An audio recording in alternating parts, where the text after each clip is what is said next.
तो वहां पे भी जो मेरे खिलाफ जो इलेक्शन लड़ रहा था, जो हरियाणा सरकार में, इस बीजेपी की तानाशाह सरकार में जो शिक्षा मंत्री है हरियाणा के कंवरपाल गुर्जर, उनका बेटा मेरे खिलाफ इलेक्शन मैदान में था और उसको अंकल जी पहली बार बोलूंगा जे कि मैं गड़बड़ हो जमा भाई, कोई गड़बड़ नहीं। तना जामन वाली ओड़े बैठी है, तना पालन वाले ओड़े बैठे हैं और नुए बोलन सीखा गया आदमी। अरे तो 5 साल की जिम्मेदारी आएगी और आगे भी नुए कब्जा रखेंगे।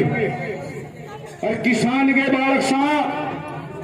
गलत काम आई उसको करिए ना, जबरदस्ती तेरे गलम हम नहीं होने देंगे। जरा 100 बुला लगा उन्हें बैठे 500 आदमी तेरे दौरान हम खड़े पावांगे। और अब निवेदन है आयु से क्यों आए और यहाँ पर उपस्थित है अपने चाचे ताऊआ ने, अपनी चाची ताइया ने, भाइया ने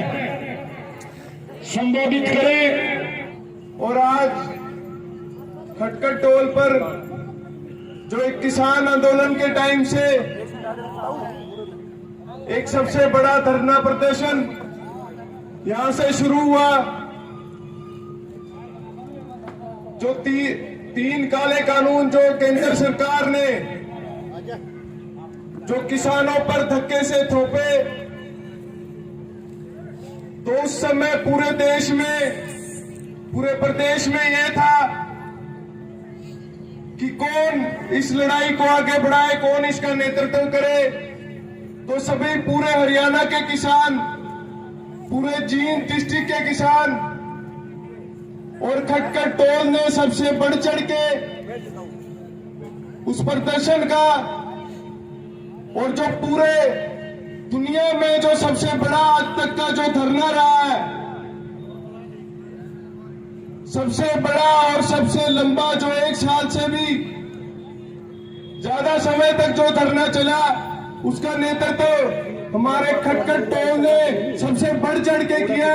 और आप सभी का मैं प्रणाम करता हूं, आपको नमस्कार करता हूं। और मुझे भी चंडीगढ़ में, वहां पंजाब यूनिवर्सिटी में बहुत गर्व महसूस होता है कि मैं एक ऐसे गांव का बेटा हूं, आप सभी का बेटा हूं, आपका बच्चा हूं, जो 750 किसान, जो किसान आंदोलन के समय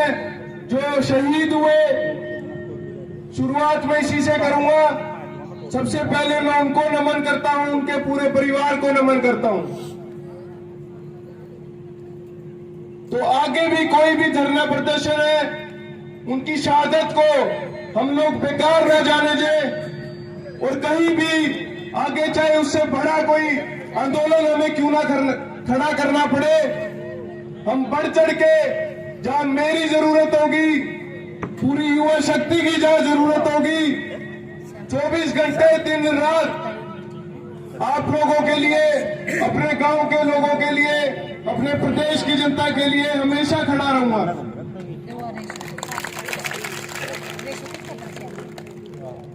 जो सरकार है, मौके की सरकार है, चाहे वो हरियाणा की है, चाहे वो केंद्र की सरकार है, हमेशा किसान परिवारों के लिए, हम सभी के लिए अन्याय करती आई है, हमें सड़कों पर आने के लिए मजबूर करती आई है। और यही मेरे साथ वहां पंजाब यूनिवर्सिटी में जो इलेक्शन हुआ,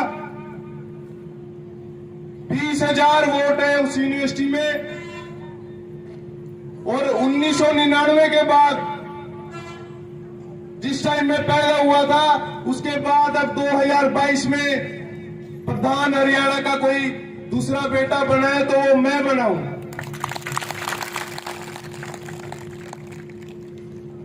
तो वहां पे भी जो मेरे खिलाफ जो इलेक्शन लड़ रहा था, जो हरियाणा सरकार में, इस बीजेपी की तानाशाह सरकार में जो शिक्षा मंत्री है हरियाणा के कंवरपाल गुर्जर, उनका बेटा मेरे खिलाफ इलेक्शन मैदान में था और उसको रिकॉर्ड मार्जिन से उन्होंने हर एक अपने हथकंडे अपनाने की कोशिश की, हर तरीके की धक्काशाही उन्होंने कोशिश की। हमारे जो टीम के मेंबर थे उनको धक्के से पुलिस बल की मदद से अपने गाड़ियों में उठा ले जाने का काम किया। फिर भी उन्हें रिकॉर्ड वोटों से, और जब काउंटिंग स्टार्ट हुई तो सबसे पहले भगाने का काम उस मंत्री के बेटे को, इस किसान के बेटे ने किया।